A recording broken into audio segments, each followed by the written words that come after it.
What's up, everyone? Happy Tuesday. I'm Sophie Barron, founder and CEO of The Conversationalist, and I could not be more excited for tonight's conversation that we have in store for all of you. Our panelists and our host, they're all backstage and excited to hop in on this conversation about such an important topic. But before we dive in, just a couple of things, because maybe for some of you, this is your first time with The Conversationalist, and we could not be more excited to have you as a part of our community. We at The Conversationalist are the go-to destination to amplify Gen Z voices, and we are on a mission to unify the world. We do this through our community platform, as well as these weekly panels where we amplify Gen Z voices from all points of view. And tonight we have such an awesome conversation in store for you. And as you can see, we have some amazing people already here in the chat. Hey, Ella, what's up? Hi, Leora. Hey, Alexandra. Hey, Taylor. Throughout the conversation, please feel free to have a conversation with us. If something's on your mind, if you're loving what one of our panelists is saying, please pop it into the chat and I'll bring as many of your comments onto the screen because we're all about having conversations. And with that in mind, tonight's topic is a bit more of a tricky topic, covering the topics of student mental health, suicide prevention, and education. I just wanted to throw out there that tonight the conversation might get a little uncomfortable. And I also wanted to let you all know that at The Conversationalist, we're all about opening up an important dialogue, but we're not experts. So if you or anyone you know is in need of immediate help, please reach out and contact the National Suicide Prevention Lifeline or text the crisis text line. You can text any word to 741-741. Wanted to throw that out there so we can dive in and be on the same page that we are all here to support you, but at the same time, we are not experts and we're just here to help the conversation along. So last thing, for those of you who are here for the first time, if you're loving tonight's conversation and you want more from The Conversationalist, join our community. You can have conversations about all of these different topics every single day with young people around the country and around the world. All you have to do is text the word unify to 877-222-1119, and we'll be there with open arms ready to welcome you in. So without further ado, let's get this conversation started, all about education and suicide prevention. And I am so excited to bring our panelists onto the screen. So here we go. First up, we have Nick Kimball. Next, we have Elisa Gonzalez. Next, we have Mason Bernardo. Next, we have Densika Ravindiralingam. Next, we have Avery Bilski. Next, we have Deborah Olatunji. Next, we have Satvik Sethi. And lastly, my dear friend, Hannah Lautenberg. We're so excited to see all of your faces. Welcome to TC Live. And without further ado, I am so excited to introduce our guest host for the evening, the incredible, the inspiring Louis Knight. Louis is a musician based in Philadelphia, Pennsylvania, who is an avid mental health advocate. He's an inspiration to our generation. He made it to the top 7 of American Idol this past season. He is such an incredible human being. This is his second time at The Conversationalist. We are so happy to have him back. So without further ado, I am so thrilled and honored and humbled to announce our guest host this evening, Louis Knight. Louis, welcome to the screen. Hi, everyone. Thank you, Sophie. Thank you so much for having me. It's so lovely to meet all of you. So I'm Louis Knight, and I'm so excited to kick off the 4th political panel with The Conversationalist. You may or may not, as Sophie said, you may or may not know me from American Idol. But also, I mean, suicide prevention is something that has been so close and dear to my heart for a while now. So it's so important that we're doing this together, and to start the conversation to try to put an end to the stigma and just raise as much awareness about suicide prevention and educate people, as many people as we can. So I thank everyone for joining, everyone watching, and everyone else on the panel tonight. Thank you, guys. Thank you, Louis. I'm going to pass you the mic and hop backstage, but so excited to see this conversation play out. Bye, everyone. Bye, Sophie. So you may or may not know that September is also the month of suicide prevention. So it's a perfect time for us all to be talking about this. To talk a little bit about my experience with suicide prevention, or with suicide. When I was a senior in high school, I my brother and I went through the loss of one of our best friends, Russell, and it completely shattered our world and kind of just stopped everything. And that was a really hard thing to go through. And there are so many. I basically since that I was able to try. Like I'm so fortunate that I'm a songwriter, and I was able to write "Change," which is my original song, which I wrote as a tribute to Russell, and also as kind of hopefully a message of hope for everyone else out there that struggle, because there's so many people that struggle. I mean, even I struggle. We all do sometimes. So, and luckily that song has been able to help some people, and it helped me get through that loss. So that's a little bit about my story. And it's so amazing that we're here tonight, because Gen Z voices must be heard, and especially as we're about to kick off the 2020 election. So this couldn't be more timely, and I'm just thrilled to be here. So let's get started. So yeah, it's amazing to meet all of you, and get down to the topic that's so important of mental health, and we're all here to try to break down that stigma that surrounds it. So, question first of all, I'd like to start by saying, how would you define mental health? I was maybe thinking, Deborah, you could start by answering this question.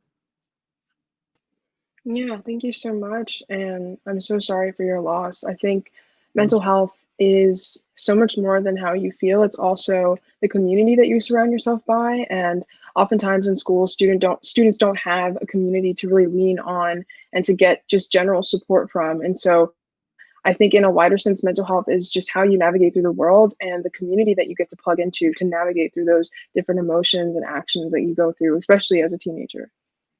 Thank you. Wow, that's very well said. Satvik, what do you think? So for me, I strongly believe that one of the most important aspects of mental health is just that everyone has it.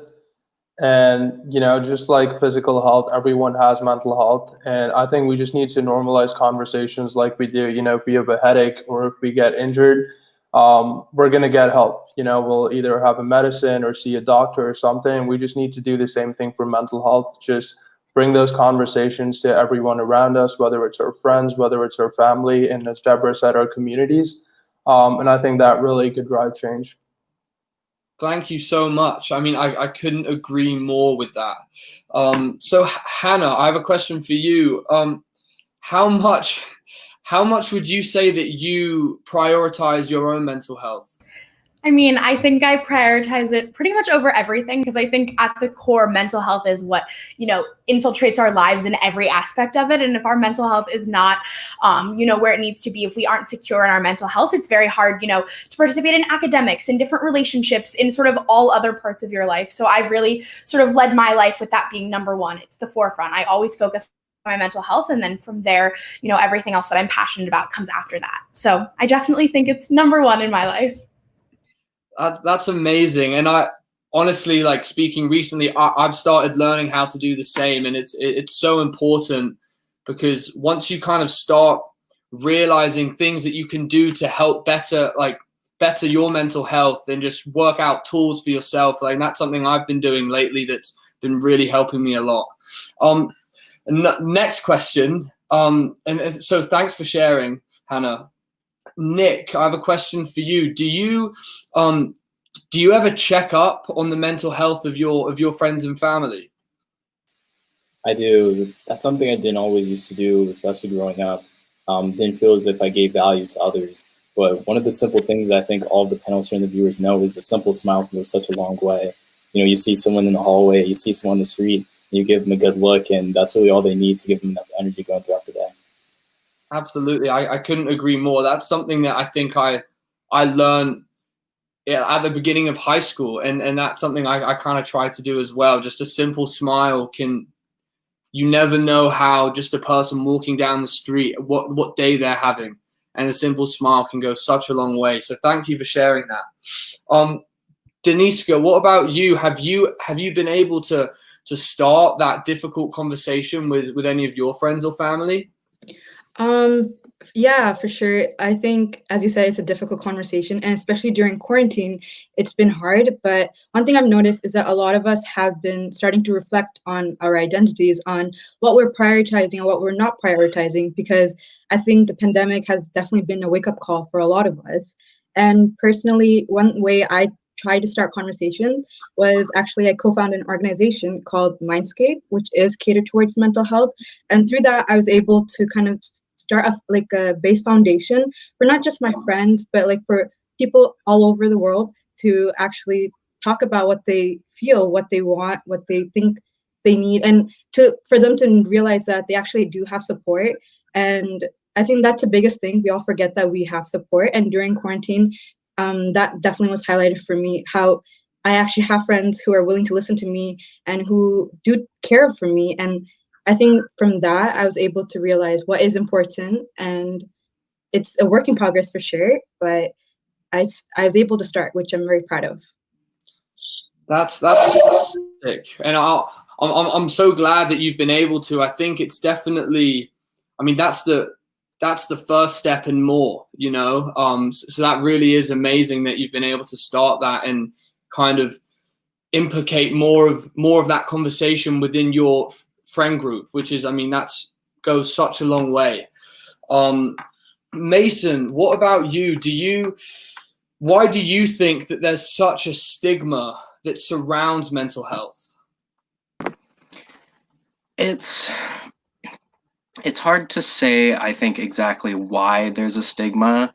I think the stigma is very much based in fear out of not wanting to talk about things. There's, especially with suicide prevention and with self-harm prevention, there's a lot of concern that talking about it is going to give people ideas. And I think that that creates a difficult environment, or it creates a difficult mindset for everyone to be in an area where, you know, it's taboo to talk about things. You don't know who you're going to give an idea to, so to speak. So it becomes this thing that no one wants to talk about. You kind of want to sweep it under the rug, sort of.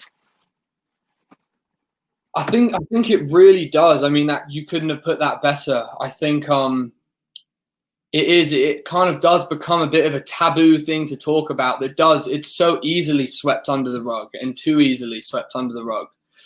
So again, I mean, thank you all so much for sharing that, and just thank you for being here to have this conversation, because this is how we're gonna unsweep that from the rug. That's a bad way of putting it, but that's how we're gonna get this conversation just started, and just hopefully inspire some other people that might be watching to go and have this conversation with their friends or their family. So Avery, I kind of wanted to talk a little bit about how mental health might be affecting everyone on their campuses, and off campus, just in school. So Avery, how have you been doing on campus, and has your school been addressing mental health in any shape or form? I mean, this year they seem to have made it a really big priority, which is a really, really wonderful thing to see. But in the past, it's been kind of iffy. I mean, I've been through my own mental health journey, especially through the past 3 years, and it's been something where I got to the point where I actually had to take time off of school. So I don't really know what they were doing during that period of time. But now that I'm back, I see that they're really making these strides to try and bring this to the attention of the whole student body by creating days devoted to mental health and providing resources and making them available for the entire student population, which is a really, really wonderful thing to see. Thank you so much, Avery, for sharing that. I'm so glad that you did take time off, because I think that's something that is, first of all, I mean, that's as Hannah was talking earlier, I mean, that's prioritizing your mental health, and that is so important, and that's something that we really need to learn to do. And there's such a stigma, especially in school, and even in the work field, in any work field, about like being, when you're an adult or a student, you have these kind of obligations in that way, but there's such a stigma about not being able to take time off and actually focus on yourself, which is, like, as we also talked about earlier, if it was physical health, if you broke your arm or something, you know, you would take time off for that. And it's so important that the world starts to see mental health as hand in hand with physical health. So Alyssa, what about you? So do you think that your school does a good job at prioritizing mental health? Yeah, so my school, I think, does a really good job at prioritizing mental health. Definitely, kind of like what Avery said, a lot of things have been coming to light as of recently, and resources have become more available at this time than maybe before.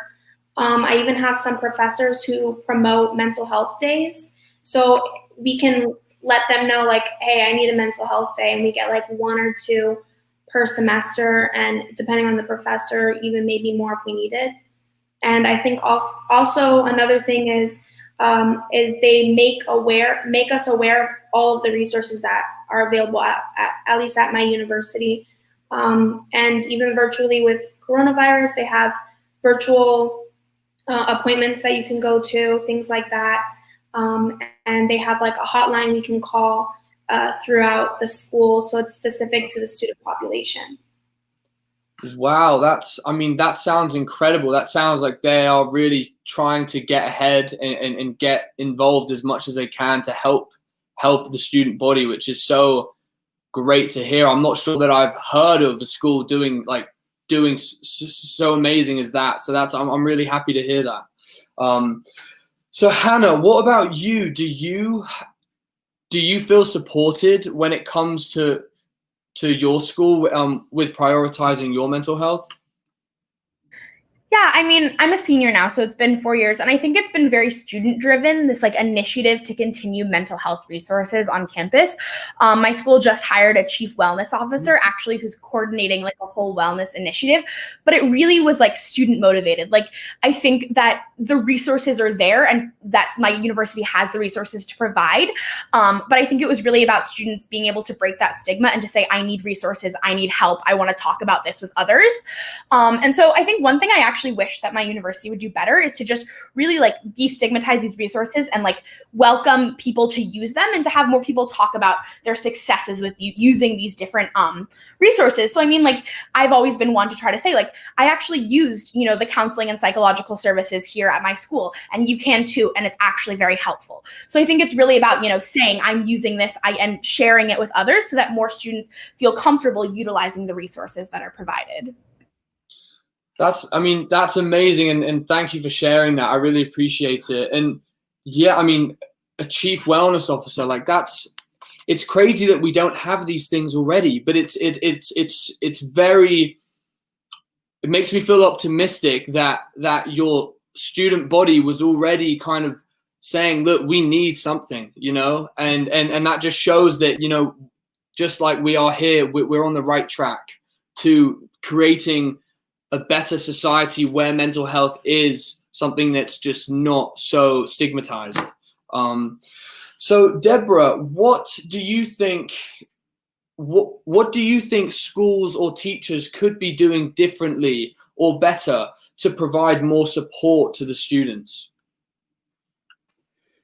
I think we ought to invest in social emotional learning and also just educating students about themselves and the way they think, because a lot of schools in America are just driven by the idea of getting things done as opposed to, working collaboratively and actually getting the support needed. So I feel like if we move towards an education that was more emotionally supported as opposed to something that just pushes students out of school and just gets them to the next step as soon as possible, then we'd have so many more people who'd be open to talking about things like going to therapy or having struggles with their mental health, knowing that there was a community that was willing to embrace them for all their different emotions and then give them the support that they need to continue to succeed, not just in their academics, but in the way that they navigate throughout the world. That just sounds, that's the school and the world that I want to live in, that we all want to live in. That would just be amazing. Like, that would just providing that kind of support. Like, I haven't even kind of thought about it like that, but just the emotional support in school, like with learning, because school, I decided not to go to university, to college, but a lot of my friends go.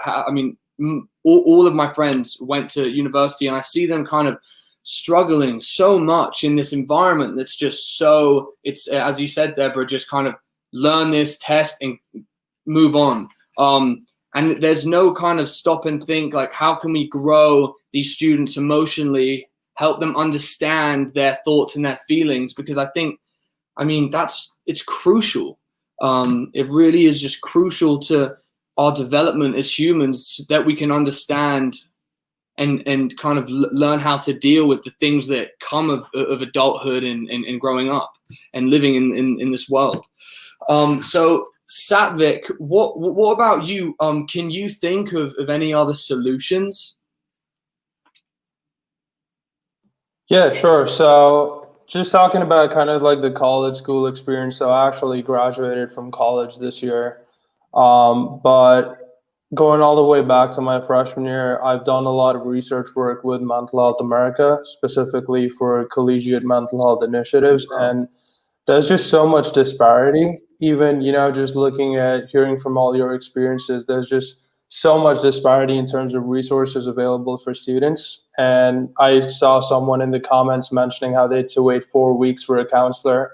Some schools, it can go up to 4 months to 6 months to see an on-campus counselor. It's expensive, it's stigmatized, there's definitely not enough resources. And I just think that the push for that really is to come from the highest levels, and that's, we're talking about elections here. And I think that's so important that at the end of the day, regardless of what the students want, what anyone wants, it has to come from the highest levels. And for example, New York State made education mandatory, mental health education mandatory for school children. And that's such a huge step towards advancing the conversation and destigmatizing the topic. But also, just looking at Suicide Prevention Month, for example, every time I see this every September, suddenly everyone around the world becomes a mental health activist. We're posting the suicide prevention hotline. We're telling everyone to check in on our friends. But really, the conversation doesn't just start and end this month. And the conversation is not just limited to checking in on your friends, because that's a huge emotional burden for you. What we really need is to go a lot beyond just talking about checking in on people, but realizing all the different things that impact our mental health. So things like climate change, things like police brutality, things like affordable housing, affordable healthcare, all these things are directly affecting our mental health every single day. And my only wish is, even for people watching this panel, all of us, is to just not stop talking about checking in on our friends. Obviously, that's so important, but let's go beyond that. And, let's talk about all these important things, because even things like police brutality and their impact on mental health, it's not a political issue. It's a human rights issue. People are getting affected by this every day. And we can't talk about suicide prevention without addressing all these different issues that are taking such a huge mental health toll on all our communities. That's the spiel. We needed it. I mean, I couldn't. Again, I'm saying this so much, but I couldn't agree more. I mean, fundamentally, there are so many things that we need to fix and address in our society that really do, like, at the core, just break down our mental health. As you said, police brutality and climate change, these massive things in our world that just go unaddressed, and that there's not solutions for us. And I mean, they need to be addressed. They need to be worked on, because I think that will definitely help bring a lot of peace to a lot of people. And again, it's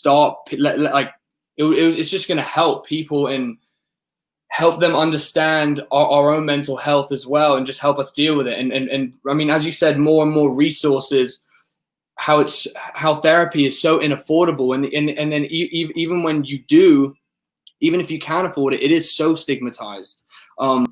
Underprivileged communities, I mean, people can't afford $100 an hour therapy. I mean, and talking about myself, I've actually seen a therapist and a kind of a counselor for the last maybe 4 years, and I'm so lucky to do so, because I don't know what I'd be doing if I'd even be here without that. And I mean, I'm so fortunate that I'm able to have that. And there are so many people that don't have that same privilege, and that can't afford to be able to do that. And that's just so fundamentally wrong, because we're all the same. We're all humans. We all are entitled to this. It should be medical health. I mean, it's almost like how, I mean, personally, I think medical health is a human right. I mean, it's something that should be available to every single one of us, wherever we are. So moving on a little bit, I definitely want to bring up how there is so much that there is so much behind the scenes with our mental health. I mean, social media, for example, we tend to, I mean, even I sometimes catch myself doing this, and it's so easy to present such a happy picture of our days and how we're doing, and kind of just make our lives kind of look like a fairy tale on social media, which is something that like I have caught myself doing sometimes, and that made me, even about 2 weeks ago, I realized I made a post when I was having a really bad day, when I felt just hopeless, I felt depressed, I didn't want to get out of bed, and I was like, this doesn't feel right. Like, I'm talking and advocating for mental health and suicide prevention so much, but why aren't I even right now just saying, you know, I'm having a bad day, I'm not feeling good today? Because we all have bad days, and we all struggle, we all have our mental health. As you said, we all have our mental health, whether we struggle with it or not. So I think that's something that is so important, to try to kind of destigmatize that in itself and just kind of be more real. And American Foundation for Suicide Prevention, which is the organization that I work with and that I'm a partner of, and that has been really close to my heart since the loss of my friend Russell, they have a great saying, just #real convo, like, let's have more real conversations, let's be more real about it. And that's something that I'm really trying to work on and do more myself, because I had a bad last week, and I was like, I should say that I'm having a bad week, because in turn it might not just help me, but it could also help other people, because we all have bad, rough days, we have rough weeks, rough patches. So what I'd like to ask Nick a question. Nick, so what do you think some effective ways are to kind of check in on your friends and to start those conversations? Because like me losing Russell, I never knew how much he was actually struggling, which was something that was really a hard pill to swallow at the time of his passing. But it's, and then throwing it back to the social media, like, you never always know. You really don't know what someone is going through. So what do you think is like an effective way of checking in with your friends?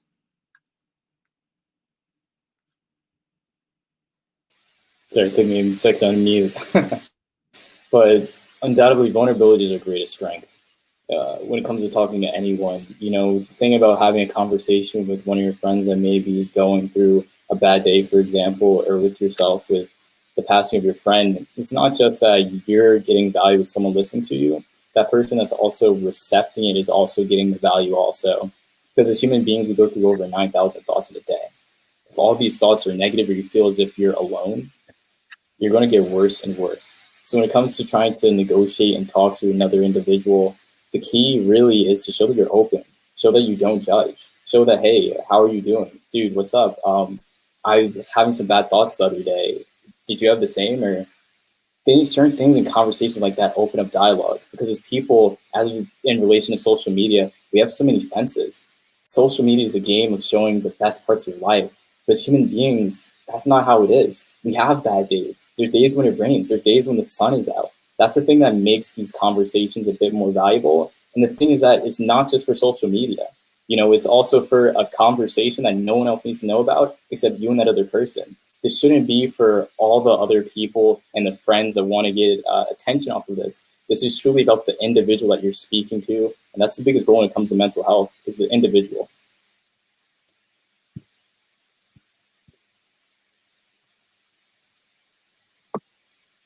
So I accidentally muted myself. So I mean, I couldn't agree more. It really is, at the end of the day, about the individual. So we're running out of time a little bit now. So I did want to ask all of you also quickly. Sorry, I would like to apologize quickly for saying Densika's name wrong earlier. I apologize for the mispronunciation. But so the final question that I wanted to ask all of you really is, although it might have been short, and we could, I'd love to talk about this longer at some point. But how did tonight's conversation kind of break open your echo chamber, in a sense? Have you learned something new about mental health and suicide prevention? I mean, just listening from all of you, honestly, you've all been teaching me more and kind of opening my mind to different. I mean, just hearing your perceptions and through your experiences is really like I'm kind of at a loss for words. I mean, honestly, like I've learned so much from all of you in this short amount of time that we've been talking with each other. So yeah, I mean, what do you think you've learned something, and what's something you might take going forward from this conversation, and that you might take going forward into the election later this year and the rest of the year? Deborah, what do you think? One thing I definitely learned was how mental health is at the intersection of every profession, and I would consider myself to be an education activist. And so when I was asked to be a part of the panel, I was just like, what can I speak to? And then I realized that every single one of us, we have individual experiences that are unique to how we've lived our lives that can speak to this topic and add very valuable conversations to how we can move forward, with policy decisions or even with helping our local communities. And so I think the biggest thing that I've learned is that everyone has a voice in this conversation about mental health, and that when everyone starts talking about it and really gets in conversations outside of our echo chambers, that's when we can really start making big policy decisions to make sure that mental health isn't taboo anymore. Yeah, I mean, everyone needs to be heard, and that's why it's so important that we're here today, and everyone listening that's viewing, just know that it's okay. I mean, the Conversationalist is doing such an amazing thing, because they are really starting those taboo conversations, and we all need to begin to learn that we need to share our voice. We need to be heard if we're struggling in any way, shape, or form, that it's okay that we're struggling, and it's okay to reach out to a friend or a loved one, or to seek help from a therapist and a counselor. So I'd like to ask Mason next.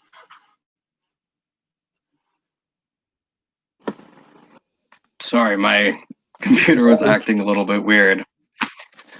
I think from the panel today, I don't know if I've necessarily learned anything new, just because I have a lot of personal experience behind mental health and suicide and all that kind of stuff.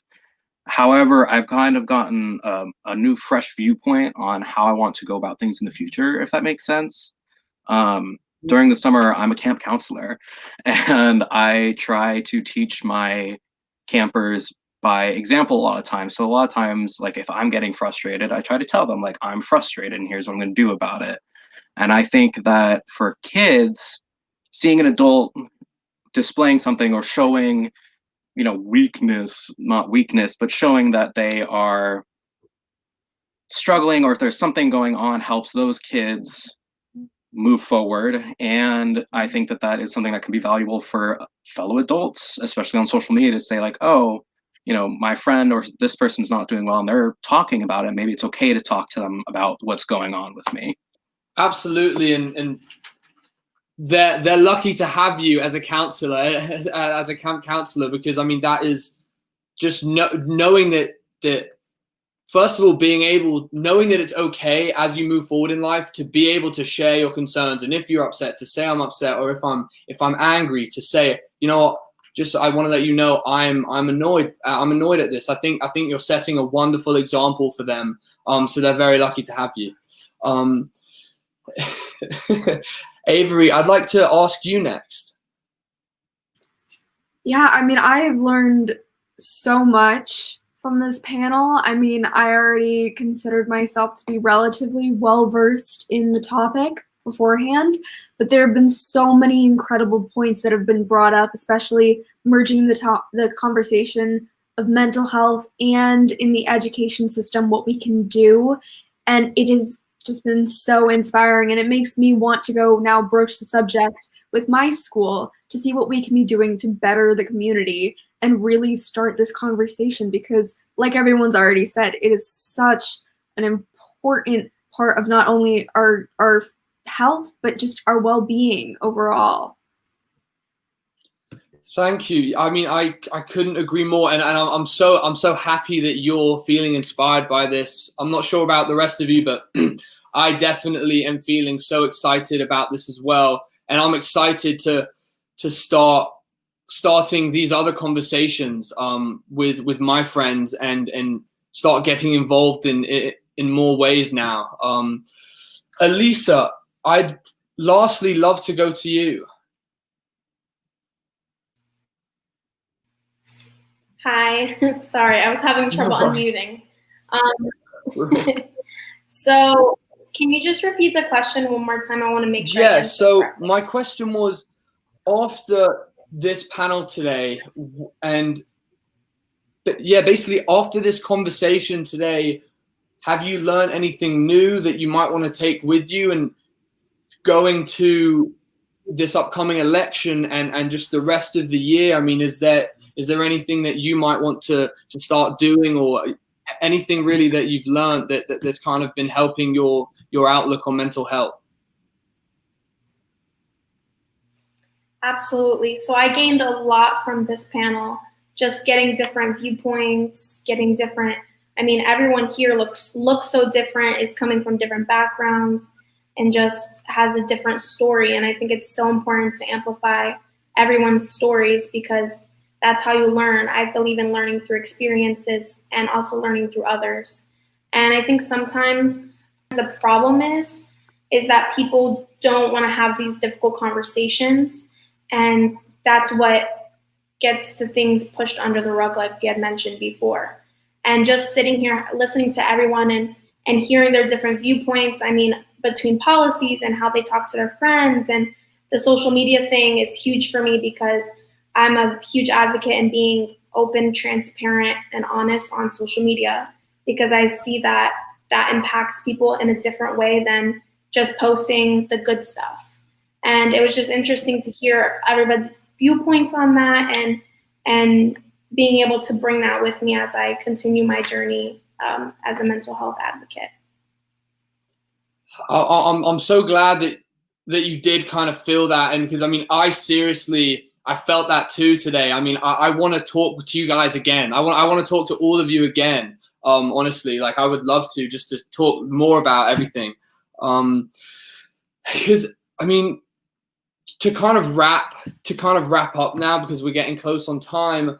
I just wanted to say that it is really all of this is going to fall on Generation Z, on us, and all of you all of you seem so ready to kind of take charge of that, and I'm so grateful to be a part of the generation and share this generation with you, because I really think that we are going to make a change. We are going to take charge of this, and just having more conversations like this, we're going to just try. I mean, all we can do is trying to keep inspire people, to keep letting people know that it's okay to struggle, and to normalize it. And I mean, I feel so inspired by talking with all of you about that today. I feel like we are in the right place to go forward and to set change. And I mean, I'm so happy that I was able to be here today to talk with all of you. So thank you all so much.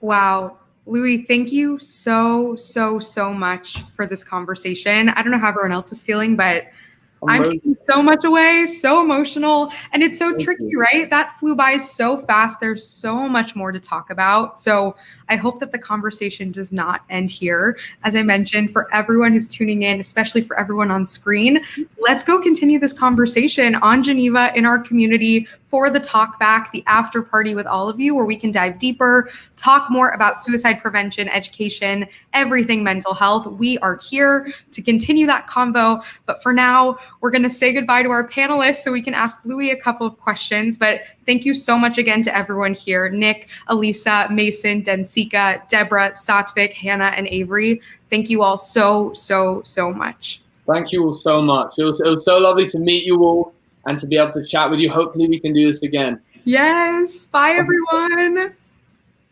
Oh, so sad to see them go. I know. What a wonderful evening. Oh my goodness, Louis, how are you feeling after that conversation? I'm all right, thanks. Honestly, I feel overwhelmed. Same, but I think overwhelmed. I was honestly, I was nervous to kind of, I'm not usually like the middle of these kind of big talk situations. So I was definitely really nervous, but I mean, I feel so inspired by all of them. Everyone's from different backgrounds and different walks of life, and just with our own like different experiences with their own struggles and their own perception of mental health. I feel like I've learned so much. I feel like I want to talk to them again. I want to talk to them more. I'm kind of at a loss for words. I feel so inspired, and I've just learned so much from just hearing from them. And they make me want to do better in my advocacy as well, which is just I think the biggest part, and I think that's the big takeaway here, is hopefully that everyone viewing kind of felt that too. I could not agree more, Louis. I mean, I am so grateful that you were here tonight to have this conversation with us. You were not the only one who was feeling nervous. I think when we hop into such a difficult conversation, it would be difficult not to feel nervous. And I can just say on behalf of our entire community, you are such a natural conversationalist. You're getting so many shout outs in the comments, and we're so excited just to wrap up this wonderful evening with you with a couple of questions. So for those of you who are still here, now is your chance. If you have any question for Louis, pop it into the chat. We'll try to get to as many questions as we can. But anything that's on your mind, pop it into the chat. And as I mentioned, the conversation does not end here. So for anyone who is still here, join our community, hop in, join our after party, and let's continue this conversation together. But let's just start out with, a few questions about your mental health journey, Louis. Right now we're in a pandemic. Last time we talked about this was on Instagram Live a couple of months ago. But that was probably one of my favorite conversations I've had. Oh my gosh, Louis. It was so, I think having that conversation with you sparked, again, just as this is doing, sparked a lot of just deep thinking about everything, and was so inspiring for me. So, it's great to be here chatting with you again. That made my day, week, month, or you have no idea. But I'd love to check in on your mental health. We're seeing some questions that I'll pop onto the screen, and Alexandra even asked, how has COVID impacted your mental health? But a few months later, how are you doing, and what are you doing to prioritize your mental health during this crazy time? Yes. So, I'm doing okay at the moment. I think it's always ups and downs, and sometimes it can be kind of seasonal for me. It's hard to share these things, but I think lately, the last few weeks, I think I've been having a bit of a harder time, just because I moved into, we're all experiencing what quarantine and the quarantine of COVID, and kind of being so isolated. And I think we're seeing that struggle in every single way, for everyone in some way. So, sorry, that didn't even make sense. No, you got right to it. Well, lately, I've definitely been trying to focus more on how I can maybe set a better routine. I think that's something that I've learned that really helps me a lot. Just setting routine, trying things, and I try to get up earlier, go to bed, just have a better sleep schedule. I've been kind of waking up, doing some cleaning and laundry stuff in the morning, just to kind of get that out of the way, and then work out for about an hour and a half or so. Is really helpful to kind of my mental health, and just trying to go outside more, because I recently moved down to my parents' basement apartment in our house. which it's in a basement, so I'm going upstairs less, so I'm interacting with them less, and I'm kind of trying to be more self-sufficient. But also, it's a basement, it's darker, there aren't as many windows, it's isolating. So I've been trying to reach out to friends more, hang out, obviously socially distanced, but kind of maybe go for walks with friends and just take my dogs out for walks more, so I can kind of be outside more, which I think is crucial. Love that. I was going to say, even though you're in the basement, I hope you're still getting sufficient dog time. So happy to hear that. And I know you speak a lot about how music also really helps you process your emotions and is such an awesome outlet for your own mental health. And Laura wanted to know, is there one particular song that comes to mind that makes you feel completely at ease? I think that's a great question, Laura. So sorry if I'm mispronouncing that. I think definitely I would have to say Change. I think I worry that I'm never going to write a song better than that. It's amazing. That song helped me come to terms with so much that I was going through at the time, and after seeing what so many other people go through and are going through, which is constantly amazing, having people reach out to me, telling me sometimes that they heard Change or they saw my audition and it's managed to help them in any way, shape, or form, has been amazing. I mean, that is the most full circle, complete song, I think, because, we always go through ups and downs. Those downs are the time where we really need something. I think that song Change, I mean, for me, I listen to it when I'm down and struggling, and I'm just so lucky that I have this outlet of songwriting to help me get through, because it just helps me and kind of helps me feel at ease and helps so many other people. So I hope you never stop creating and writing. Change is such an incredible, incredible song that you mentioned has really impacted so many real people. I can't imagine how full circle that must feel.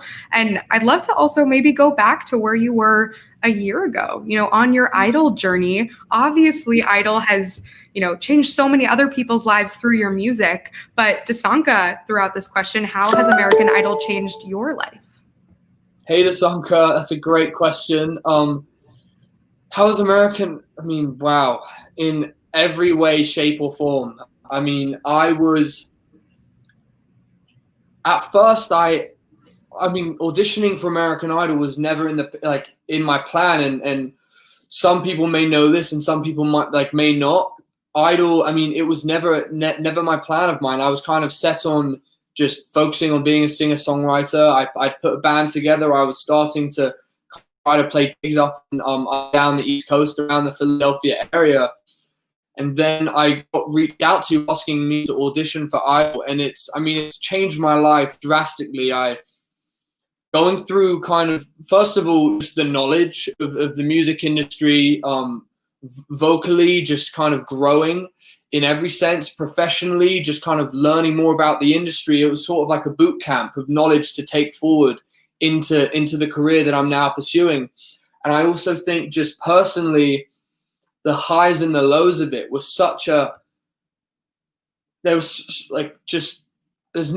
can't even describe it. It was the highest highs I've ever felt, and just the lowest, some of the lowest lows. So I think personally, I've just grown so much as an individual and feel so much more ready to take on adulthood.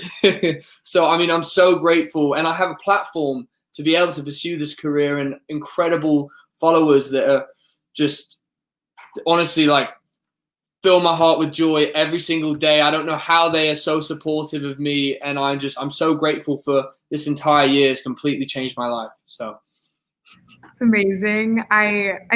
You really have had such an impact on so many, and we see a lot of your fans in the chat right now. Yeah. And I'm running out of time, so I only have 2 more questions. One comes from Alexis.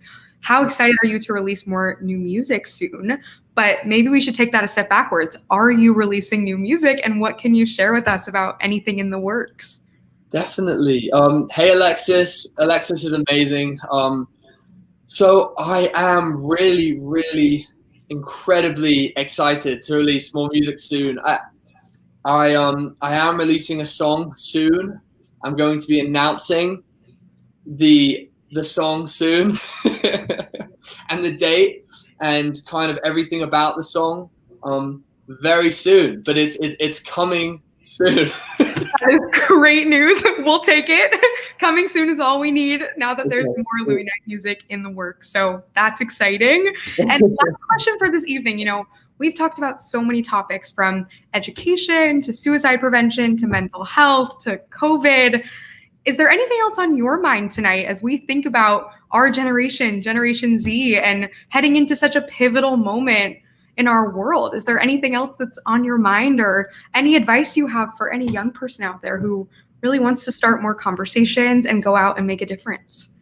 I think, wow. I mean, as I said earlier, I honestly, I feel so inspired by everyone here today, everyone here tonight, everyone's like perceptions and just everyone's own stories.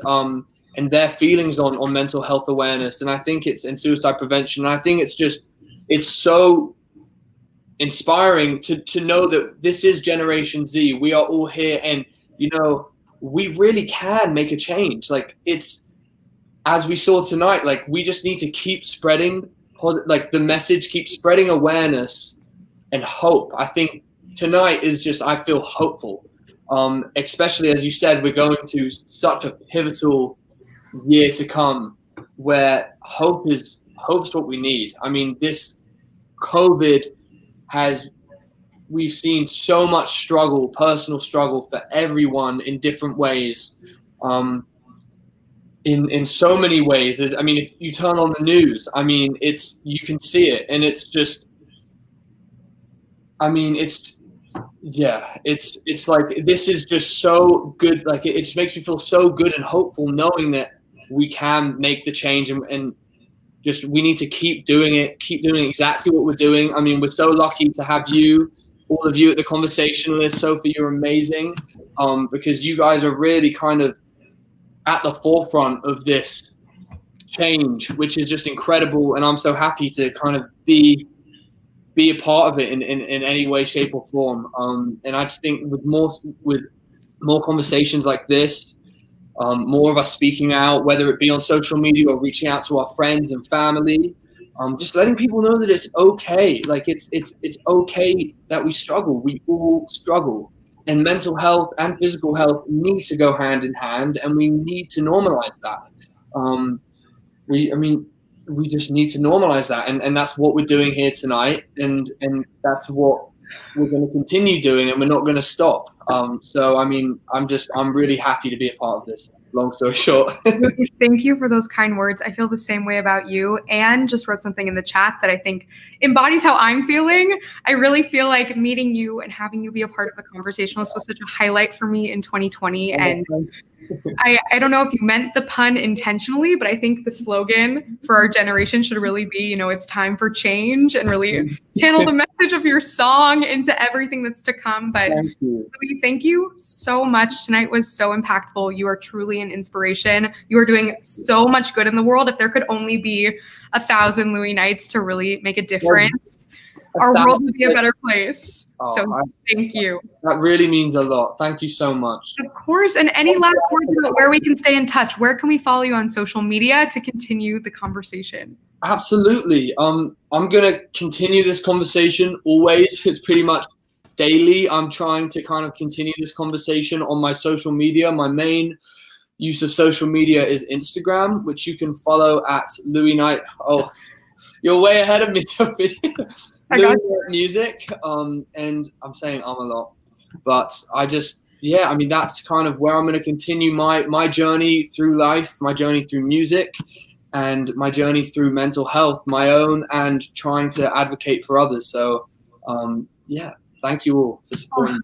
Thank you so much, Louis. I can't thank you enough. Thank you for being here for almost an hour. I'm so sorry we went over, but no, it's amazing. It was amazing, always. Thank you. Okay, Louis, thank you so much. We'll talk to you more soon, and just gratitude from the bottom of our hearts at TC for having you tonight. Thank you guys. I love you guys. Awesome. Bye, Louis. Talk soon. Bye. Talk soon. Oh my goodness. I don't even know what to say right now. I am just at a loss for words. I feel so lucky to be here with all of you right now, hosting this incredibly important conversation. Louis, like I mentioned, is such a natural conversationalist and is truly leading our generation towards positive change.